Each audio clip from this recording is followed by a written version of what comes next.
तो हेलो प्यारे बच्चों, जैसा कि आप सभी लोगों को पता ही लग गया होगा, जेई एडवांस का जो है एक नया नोटिफिकेशन आया है। और उस नोटिफिकेशन में आप लोगों के लिए दो बड़ी खुशखबरियां जेई एडवांस ने इस बार दी हैं। जिसमें से पहली जो चीज़ है वो ये कि अब तक की जो कि जेई एडवांस के अंदर सिर्फ और सिर्फ 2 अटेम्प्ट्स हुआ करते थे, अब उन 2 अटेम्प्ट्स को बढ़ा करके टोटल 3 अटेम्प्ट्स कर दिए गए हैं, जो कि आप 3 कंसेक्यूटिव ईयर्स में एक के बाद एक दे सकते हैं। जिसमें पहला साल आपके 12th के साथ वाला होगा, दूसरा साल 12th के अगले साल जो आप ड्रॉप लेते हो उस वक्त, और तीसरा उससे नेक्स्ट ईयर। ये लगातार साल में आप तीनों अटेम्प्ट दे सकते हैं।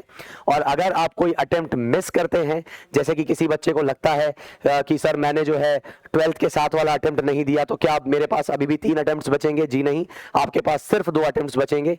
तो इस तरीके से आपके पास कुल अब 3 अटेम्प्ट्स हैं जेईई एडवांस के लिए। तो ये उन बच्चों के लिए बहुत ही अच्छी चीज़ हो गई है जो बच्चे कई बार जो है ग्रामीण जो है परिवेश में पले बड़े हैं और उनको इतना मौका नहीं मिल पाता है और उनको समय नहीं मिल पाता है ढंग से तैयारी करने का। तो उनके लिए एक और साल बढ़ गया है। तो एक बहुत ही अच्छा स्टेप जेईई एडवांस ने इस बार ऐसे बच्चों के लिए लिया है।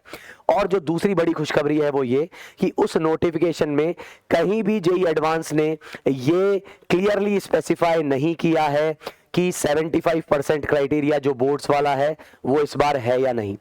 और लेकिन साथ ही साथ उन्होंने ये कहा है कि जो भी क्राइटेरिया है वो यही क्राइटेरिया है, और उस नोटिफिकेशन में कहीं भी 75% का जिक्र नहीं है। तो इसका मतलब यह है कि इस बार जेईई एडवांस से 75% वाला क्राइटेरिया भी पूरी तरीके से हट चुका है।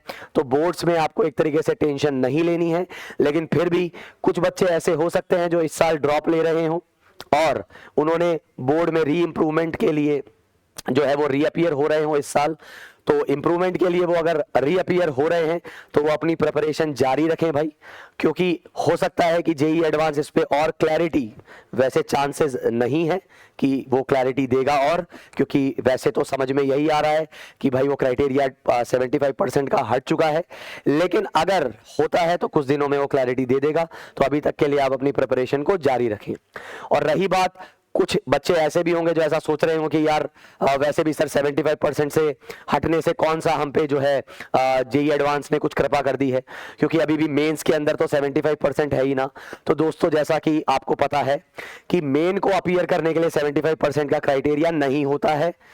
मेन के अंदर मेन एग्जाम को देने के लिए बच्चे के बोर्ड्स में 75% आना जरूरी नहीं है। लेकिन हाँ, अगर उसे एनआईटी मिल जाता है तो एनआईटी में एडमिशन के लिए उसको 75% आने चाहिए। तो वो अभी भी लागू है भाई।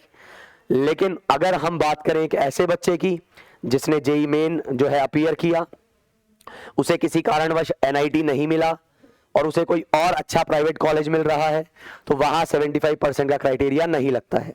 या बात करें एक ऐसे बच्चे की कि जिसका मेन जो है वो क्वालिफाई कर गया, किसी कारणवश मेंस अच्छा नहीं हुआ और एडवांस की उसने प्रिपरेशन अच्छी की, तो एनआईटी तो उसे नहीं मिल रहा था, लेकिन जो है एडवांस में उसको प्रिपरेशन उसने अच्छी कर ली। और ये ऐसा मैं हवा में बातें नहीं कर रहा हूं, कई बार ऐसे एग्जांपल्स भी देखने को मिलते हैं कि किसी कारणवश मेन इतना अच्छा नहीं हो पाया लेकिन एडवांस में भाई एकदम फोड़ा फाड़ी करके आ गया।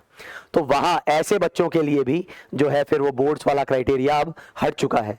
तो कुल मिला के देखा जाए तो 75% का क्राइटेरिया वो सिर्फ और सिर्फ एनआईटी में एडमिशन लेने के लिए ही अब जरूरी है, आईआईटी में नहीं।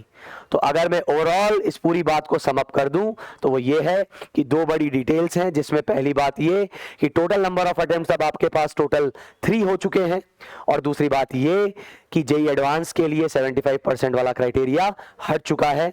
मेन के लिए अपीयर होने के लिए 75% क्राइटेरिया कभी था भी नहीं। और रही बात एनआईटी के लिए, तो वो अभी भी बना हुआ है 75% का क्राइटेरिया। तो आपकी जो भी प्रिपरेशन चल रही थी आप उसको और धुआंधार तरीके से जारी रखिए, क्योंकि ध्यान रखिए जो अंत तक लड़ता है वही जीतता है। ये लड़ाई कुछ इसी प्रकार की है। तो आपको ऑल द बेस्ट इस अटेम्प्ट के लिए भी और आगे आने वाले अटेम्प्ट्स के लिए भी। ठीक है दोस्तों।